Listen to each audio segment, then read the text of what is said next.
Добър ден, уважаеми зрители, и добре дошли отново в вашето любимо предаване Академия Здравител. Днес ще ви разкажем за една изключително интересна билка, която може да окаже положително влияние върху здравето на мъжете, особено при възпаление на простатната жлеза – простатит. Говорим за бабините зъби и тяхната удивителна способност да подпомагат здравето на простатата. Знаете, ако имате въпроси или нужда от допълнителна информация, не се колебайте да се свържете с нашите консултанти на телефон 02 402 68 64.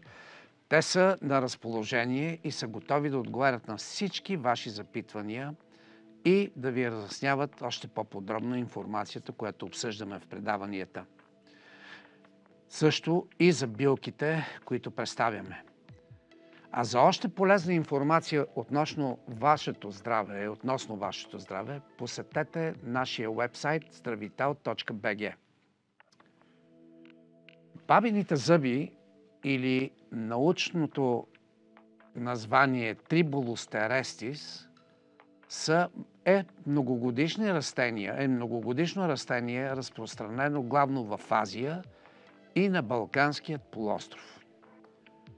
Тази билка е известна от векове в народната медицина и се използва за лечение на различни здравословни състояния, включително проблеми с простатата. Например, възпаление на простатата, простатит или да кажем хиперплазия, доброкачествено разрастване на паренхима на простатната жлеза. Простатитът е възпаление на жлезата и е често срещано заболяване сред мъжете, особено след 50 годишна възраст. Този проблем може да доведе до неприятни симптоми, като болка при уриниране, увеличена необходимост, по-чести позиви за уриниране, слаб поток на урината и дори сексуални дисфункции. Лекарите обикновено предписват медикаменти за справяне с този проблем – простатита, но мнозина търсят и природни алтернативи, което е изключително ценно, като например бабините зъби. Бабините зъби съдържат редица активни съставки, включително сапонини, флавоноиди и алкалоиди, които имат противовъзпалителни и антиоксидантни свойства. Тези свойства правят билката подходяща за подпомагане на здравето на простатната жлеза. Това е второто сърце при мъжа, между другото.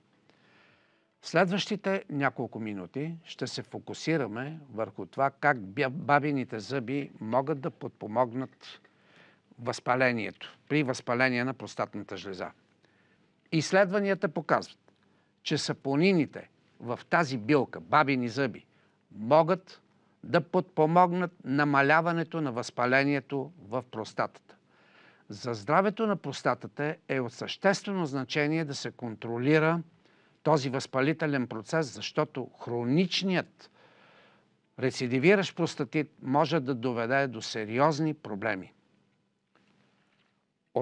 Освен своите противовъзпалителни свойства, бабините зъби са известни и с положителния ефект върху функцията на простатата и либидото при мъжете, половото влечение. Този факт може да бъде особено важен на мъже, които страдат от възпаление на простатната жлеза и, разбира се, преживяват някакви периоди на сексуални дисфункции. Тази чудотворна билка подпомага и общото здраве на човека, защото е антиоксидант. Тя повишава енергията и издръжливостта, което е важно за поддържане на активен начин на живот, който, разбира се, трябва да включва допълнително и физическа активност. Обикновено се приемат под форма на билкови добавки, екстракти или чай. Дозировката може да варира в зависимост от производителя и, разбира се, от нуждите на съответния пациент. Това са само част от ползите на бабините зъби. Ако желаете да научите повече информация за тази билка и нейните ползи, не се колебайте да се свържете с нашите здравни консултанти на телефона, който за последен път вече казвам, запишете си го, 02 402 68 64, а тези наши консултанти ще бъдат радостни да отговарят на всички ваши запитвания. Сега, уважаеми зрители, продължаваме с втората част на нашата рубрика «Здраве и билки».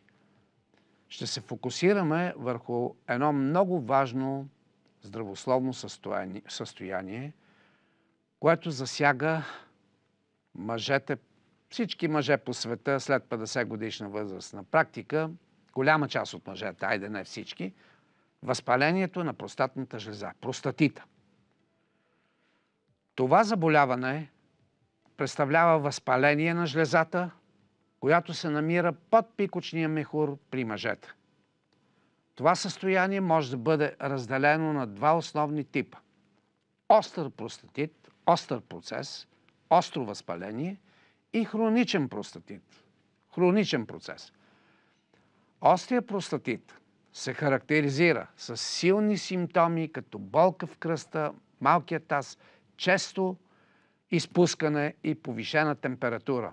То обикновено се появява бързо и изисква незабавно лечение, за да не хронифицира. Хроничният простатит е по-продължителен и се характеризира с симптоми като болка и дискомфорт в областта на малкия таз, често изпускане, подмокряне и, забележете, сексуални проблеми. Почти винаги съпътстват простатита сексуалните проблеми.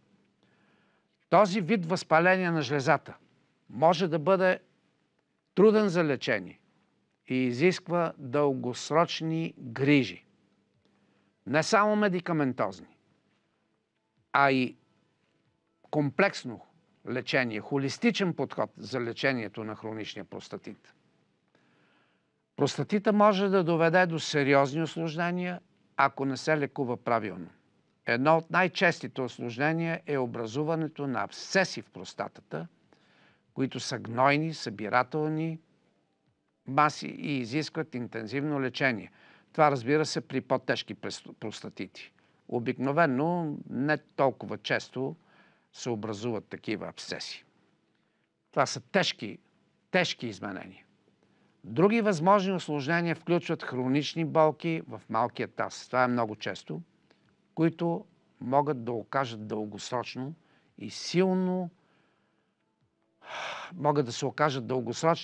да влошат качеството на живот на съответния пациент.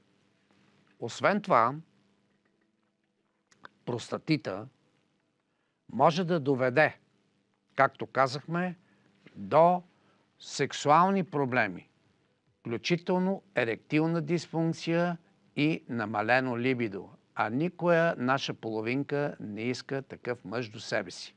В редки случаи, ако простатита не се лекува и се развие в хронична форма, това може да увеличи риска от развитие, забележете, едно хронично възпаление винаги е риск за жлезата, за простатната жлеза в случая. Но по принцип и в други части на тялото трябва да знаете, че един хроничен възпалителен процес предразполага към образуване на рак. Затова е изключително важно да се обръща сериозно внимание на този здравословен проблем и да се консултирате с лекар за подходящото лечение. При възпаление на жлезата може да се използват различни билки като част от холистичния подход, както казах, към лечението. Бабини зъби, ехинацея, семена от тиквички. Тиквеното семе е изключително полезно за простатата. Страшно полезно. Буквално лекува, даже бих казал, простатната жлеза. И някои други помощни средства, които са типични за традиционната народна медицина. Бабините зъби съдържат противовъзпалителни и антиспазмолитични свойства, които могат да подпомогнат това възпалението да затихне и простатата да стане по-пълноценна и да оздравее. Тази билка също така може да помогне за облегчаване на болката и дискомфорта, свързани винаги с този възпалителен процес. Ехинацеята е известна със своите имуномодулиращи свойства и може да помогне имунната система да се справи с процеси, бактериални и вирусни инфекции, разбира се и риск от рак, защото имунната система, добре функциониращата имунна система е гаранция за добро здраве. И така, простатита е един проблем, който изисква много внимателно отношение от страна не само на лекаря, но и на пациента. Той обикновено е свързан с бактериални инфекции. И особено при един промискуитет неконтролиран, простатитите са много чести. Уртиката, билка, друга билка, съдържа витамини и минерали, включително витамин А и К, забележете, магнезий и желязо. Тези съставки могат да помогнат при намаляване на възпалението и подпомагане на здравето на простатата. Тя също така може да помогне за улесняване на уринирането и облегчаване на симптомите на възпалението. Семената от тикви, тиквеното семе, са богати на цинк, който е важен минерал за здравето на простатата. Цинкът може да поддържа нормалната функция на жлезата и да регулира нейния размер, забележете, да я свие, когато тя е нараснала. За допълнителна информация относно тези билки, не се колебайте да се свържете с нашите консултанти на телефона, който казах преди малко. Те са тук, за да ви предоставят ценни съвети и информация и винаги са готови да отговорят на всички ваши въпроси. Очаквайте следващата седмица, уважаеми зрители, още полезна информация в вашата любима рубрика Здраве и билки. Нека заедно да продължим и да се грижим за своето здраве. До следващия път!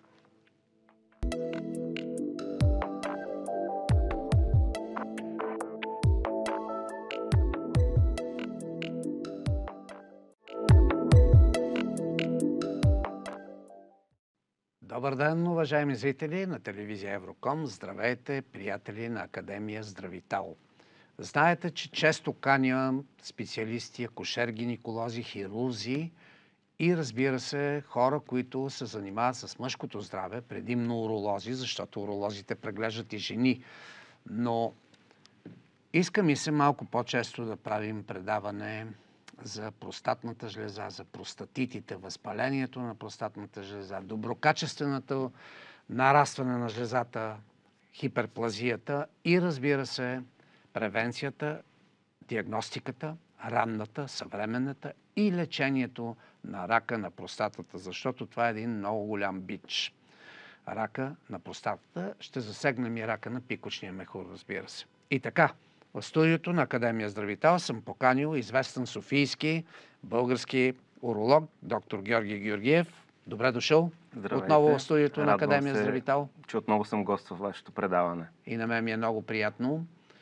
Нека да напомним, да припомни по-скоро на нашите зрители последното ви участие тук. Вие казахте за един нов диагностичен кръвен метод за ранно откриване на рака на простатата. Моля ви, отново кажете за нашите зрители. Да, това е кръвната биопсия, така наречена, трубот простата. Това е вид кръвно изследване. Всъщност ние взимаме кръв от пациента, която се транспортира в Англия и там в специализирана лаборатория се прави изследване. Принципа на това диагностично изследване всъщност е, че е доказано, че при поява на рак на простатната жлеза много рано в организма има циркулиращи ракови клетки. Целта на това изследване е ние да ги хванем. По този начин може да се диагностицира раков процес много по-рано, преди той да е проявен дори на PSA, което е туморния маркер за рак на простатна жлеза. Точността на този метод на изследване е около 93%. Това е страхотно. За съжаление, все още това е нов метод, който няма масова практика, тъй като тепърва той се развива в целия свят. Радваме се, че в клиниката, в която работя, сме ни от пионерите във въвеждането на този метод като диагностика специално за рак на простатна жлеза. При кръвната биопсия имаме огромно предимство, че тя е микроинвазивна, т.е. представлява просто взимане на кръв, както във всяка една лаборатория човек си прави изследвания. Пациента винаги е мечтал за такова нещо. Мини-инвазивно изследване с кръв да се установи какво има той. Много пациенти, които имаме съмнение за рак на простатна жлеза, от страх от манипулации, в смисъл от биопсия по-скоро, отлагат тези изследвания, което забавя и тяхното диагностициране и лечение. При този метод на практика нямаме никакви странични ефекти, никакви контраиндикации. Всеки един пациент е подходящ за това изследване. Само да попитам, само за простатата, тумор в простатата, рак в простатата или въобще също и друга локализация? По принцип, за всеки един орган има отделно изследване, което ние трябва специализирано да пуснем. Може да пуснем специализирано за рак на пикочния мехур, за рак на бъбрек, за рак на дебело черво, за рак на бял дроб, точно така. Да. Но трябва да е отделно изследване на всеки един орган, за да бъде максимално точно. Няма ли едно общо изследване за установяване на наличие на ракови клетки, независимо от къде? И вече след това да се търси локализацията? Има такова изследване, което се казва Check Intel, то хваща над 70 вида рак. Така. Но практически аз смятам, че по-трудно е да бъде диагностицирано по този начин. За да бъдем максимално екзактни, таргетирането към определен орган е много по-точно за нас. Ние работим с този метод вече около година, имаме натрупан доста опит. 93% чувствителност. Точно и така. Специфичност. И специфичност. Резултатите ни са много обнадеждаващи. Това е много висок процент. Имаме вече много пациенти, които са хванати в ранна фаза на това заболяване. Има много пациенти, които са претърпявали преди това неефективни и неуспешни биопсии. Това ги е отдръпвало вследствие на получени странични ефекти да продължат тези изследвания. Този метод помага за това ние да разберем има ли нужда от следваща биопсия понякога или не. Много важно да знаят зрителите, че кръвната биопсия не замества след това стандартната биопсия, тъй като при този тест ние се ориентираме реално дали има ракови клетки в простатната жлеза, но ние не можем да кажем вида на този рак, тъй като рака на простатна жлеза има разновидности по агресивност. Кажете две-три разновидности, като ги градирате от по-добро качествени към най-злокачествени. По принцип той грубо се разделя на три. Така. Високо диференциран, който е най-лекия вариант. Патоанатомично се класифицира като Gleason 6 скор. Това е номериране за да се посочи колко агресивен е тумора. Обикновено в коя възрастова група се появява този? По-добро качествения, високо диференциран. Може да се появи във всяка възрастова група. Въпросът е при дадения пациент кой тумор се е появил и на колко годишна възраст е той. Ниско рисковия рак на простатна жлеза или този, който казвам високо диференциран. Ако той се открие при по-напреднала възраст, пациентите може да не подлежат на лечение, а само да се направи наблюдение, активно наблюдение. Имаме предвид регулярно ядрено-магнитен резонанс, регулярно следене на PSA, но говорим за пациенти над 75 годишна възраст. При по-младите мъже дори да се открие ниско рисков рак на простатна жлеза, препоръката е по-агресивна терапия. Следващата група, това е умерено диференцирания аденокарцином, който е Gleason 7, като там може да бъде 3+4 или 4+3, според това кой от двата тумора е по-експресиран в изследването.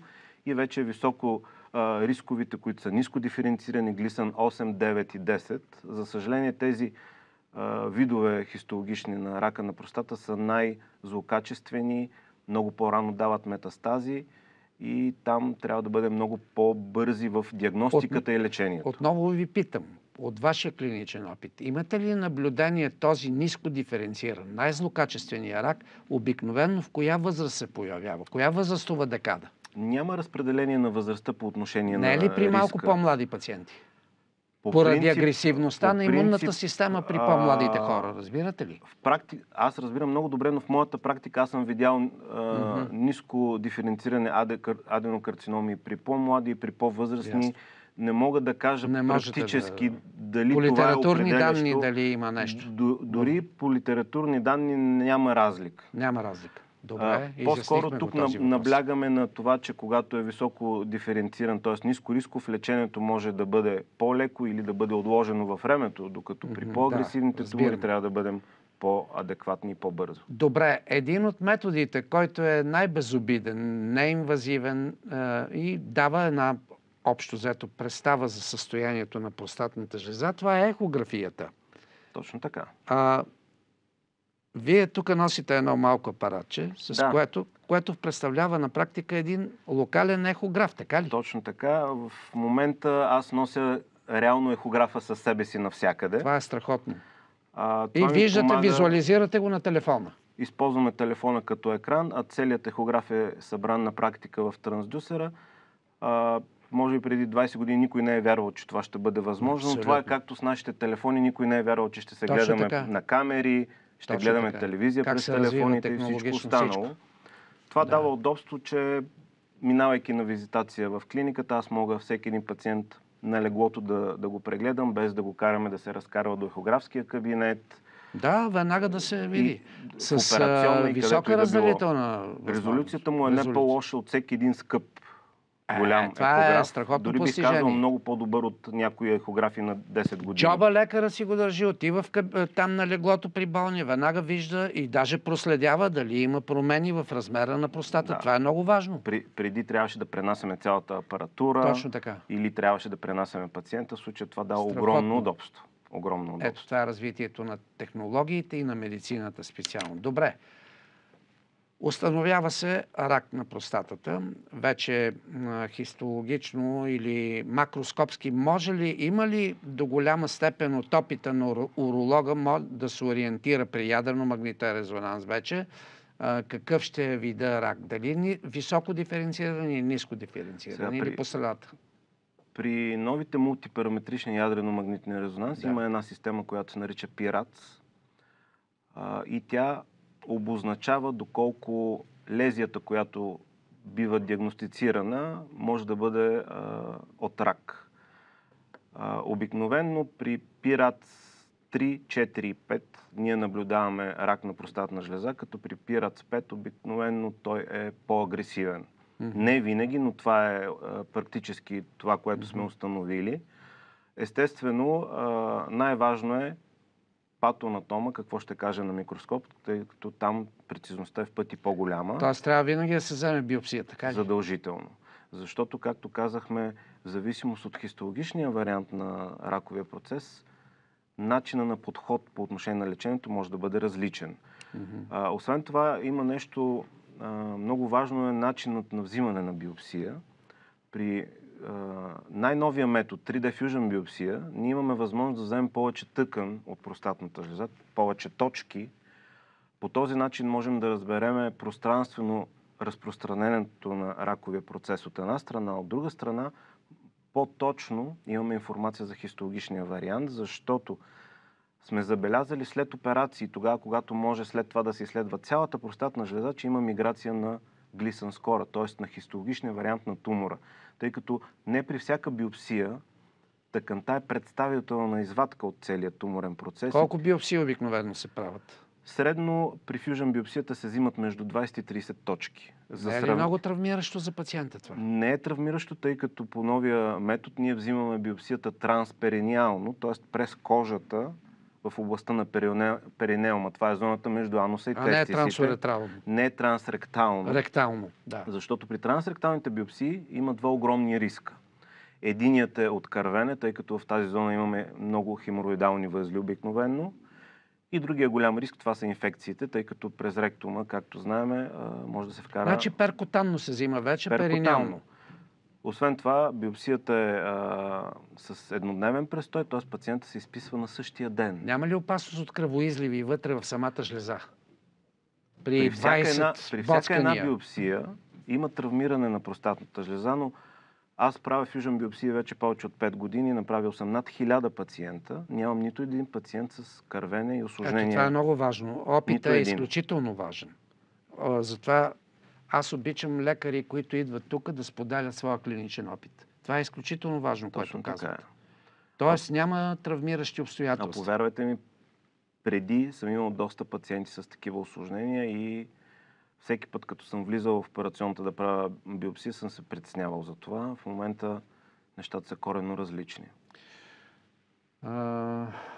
Добре, да се върнем отново на кръвния метод, диагностичния, новия. Изпращате до Англия пробите. За колко време и кога се връща резултат? Резултата става за 10 дни и това, което всъщност колегите пишат на това изследване, първо дали е позитивен за ракови клетки, след което обикновено те пишат, че това е аденокарцином, което е най-честия раков процес на простатната жлеза. Ако не е аденокарцином, те описват, че е от неясен произход, защото оттам нататък вече трябва ние да проследиме пациента и да преценим дали да го биопсираме или не. Добре. Нека сега да кажем и един от най-честите методи за диагностика, въпреки че не е специфичен за рака на простатата, говорим за простат-специфичния антиген. Първо кажете какви видове простат-специфичен антиген има? Това, което се пуска основно в лабораториите е PSA, общият туморен маркер, PSA, или PSA Total. А в случаите на пациенти, които имат завишени стойности на тоталният PSA, е препоръка да се пусне и свободният туморен маркер. Какво ще даде това? Пропорцията между свободния и тоталния? Когато видим съотношението между двата туморни маркери, ако съотношението е над 20%, това е ratio, смятаме, че завишаването на тези стойности се дължат обикновено увеличения размер на простатната жлеза, тъй като PSA е един протеин, който нормално се синтезира от клетките на простатната жлеза. Да. Когато тя започне да се увеличава в възрастта, съответно PSA започва също да се повишава. Ако това съотношение е между 15 и 20%, това е една сива зона, която ни навежда на мисълта, че този пациент трябва да го наблюдаваме малко по-често, т.е. започваме да правим изследвания на PSA на 3 или на 6 месеца и вече ако е под 15%, това ни навежда на мисълта, че може да има ракови клетки в простатна жлеза, след което обикновено аз насочвам пациентите към мултипараметричен ядрено-магнитен резонанс или True Blood тест. Да, добре, за да завършим тази част, имали ли сте от вашия опит отново, тъй като имате опит голям вече с такива пациенти, такива мъже, когато с екограф установявате, че простатната жлеза не е толкова голяма, обаче го наблюдавате и виждате, че без да се увеличава паренхима, т.е. обема на простатната жлеза, той има все пак Между другото, какви стойности на тоталния PSA се смятат вече за високи? По принцип нормата е от 0 до 4,1 или до 4, грубо казано. Но това е една относителна стойност, която в медицината сме приели за норма. Реално има пациенти, които имат ракови клетки много преди стойността на PSA да стане 4.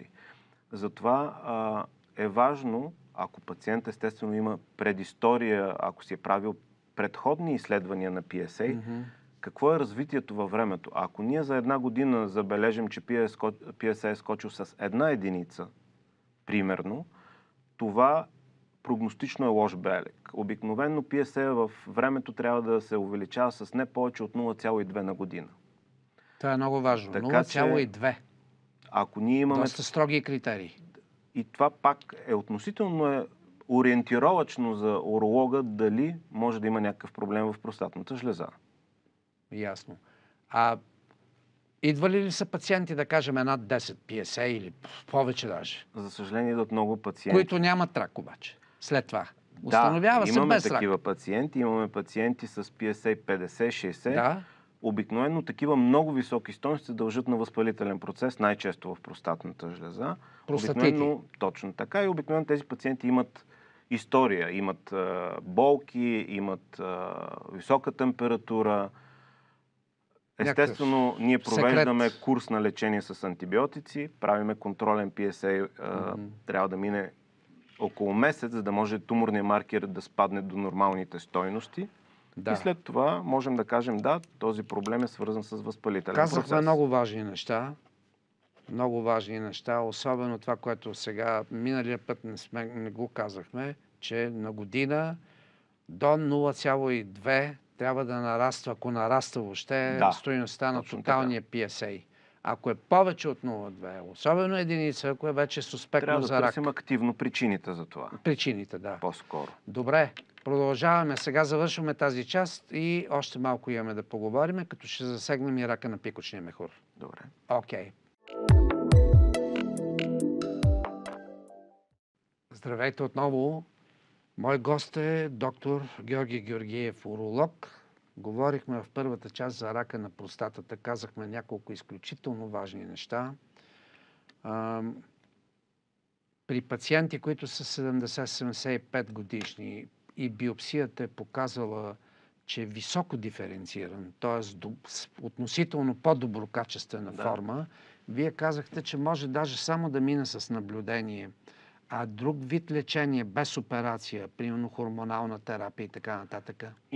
Индивидуален е подходът. Ако пациентът е в добро общо състояние, без коморбидитет, т.е.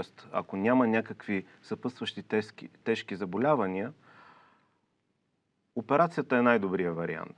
Защото хормоналното лечение има много странични ефекти, тъй като това представлява на практика химическа кастрация. Абсолютно. Което оказва влияние върху тонуса на мъжа, оказва самочувствието влияние му, сърдечния статус, върху черния дроб функцията. Тези лекарства са много токсични.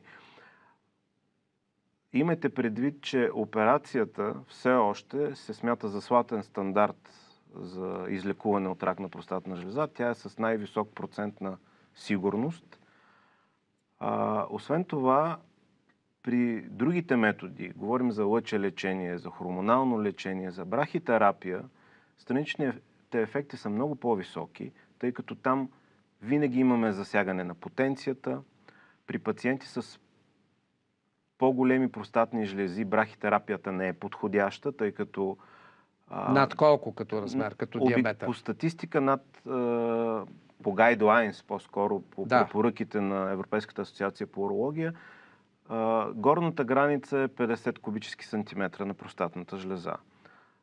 Освен това, от практиката, колкото повече пациенти съм биопсирал, ние виждаме, че при 30% от тях хващаме рак в зони, които не се описват от ядрено-магнитния резонанс.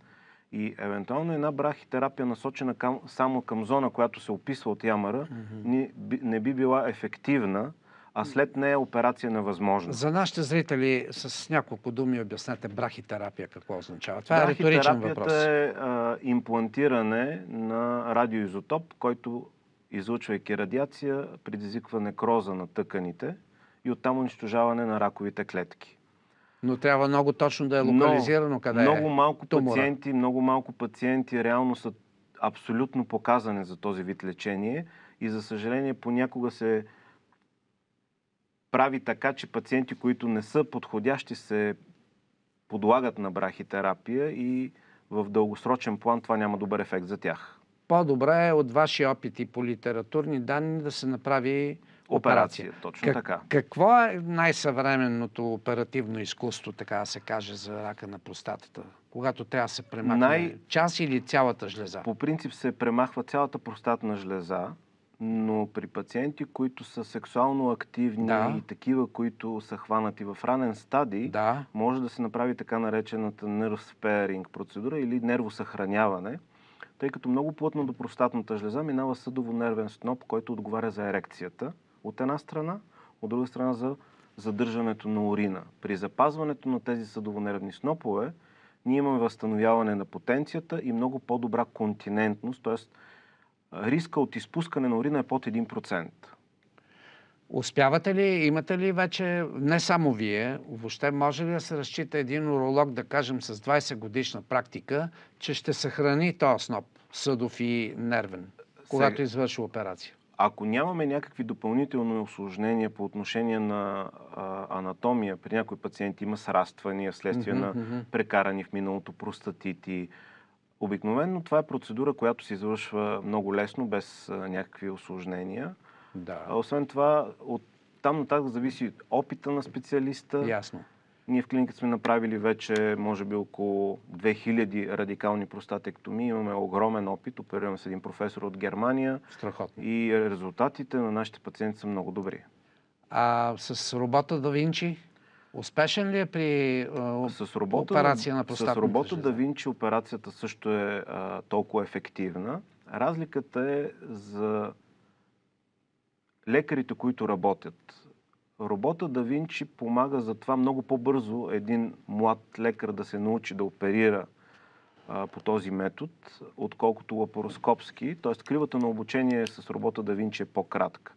Но ако един много опитен уролог оперира, за пациента няма разлика дали ще бъде опериран с Да Винчи или лапароскопски, тъй като технологията на операцията и начин на отстраняване на простатната жлеза е един и същ на практика. Добре, срещате ли често и пациенти с рак на пикочния мехур?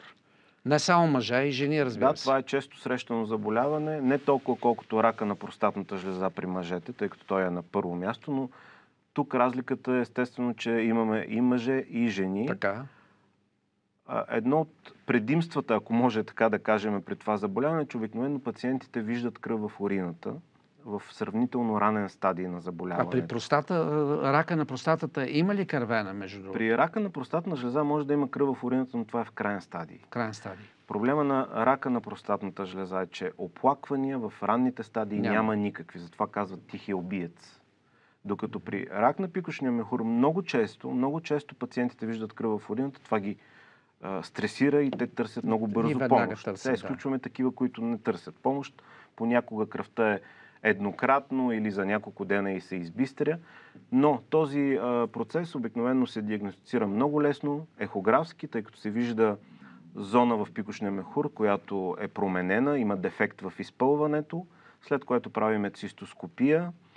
В зависимост от това, което видим, обикновено голяма част от пациентите те подлежат направо на радикално резециране с биполярна резекция, се изрязва туморния процес с максимална дълбочина естествено и оттам нататък е важно отново хистологията. Ако е много агресивен тумор, за съжаление понякога се налага отстраняване на целия пикочен мехур, а при по-леките варианти могат да се третират безкръвно.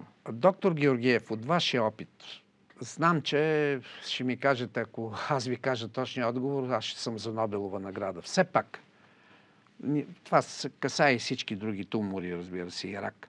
Все пак за рака на простатата, а после и за пикочния мехур. Кое от вашия опит и пациентите анамнестично, когато сте говорили с такива пациенти, смятате, че е най-определящ риск, най-висок риск за получаване, освен фамилната предиспозиция и генетичната, да кажем? Да, при рака на простата фамилната предиспозиция е огромен фактор. Освен това? Тютюнопушенето. Интензивно тютюнопушене. Да, особено за рака на пикочния мехур 60% увеличава риска. При рака на простатната жлеза също тютюнопушенето увеличава риска така или иначе при всеки един раков процес. Точно така. За простатната жлеза се смята, че наднорменото тегло, и това са данни от последните години, също увеличава риска от това заболяване. Разреждането на сексуалния живот с възрастта също оказва влияние.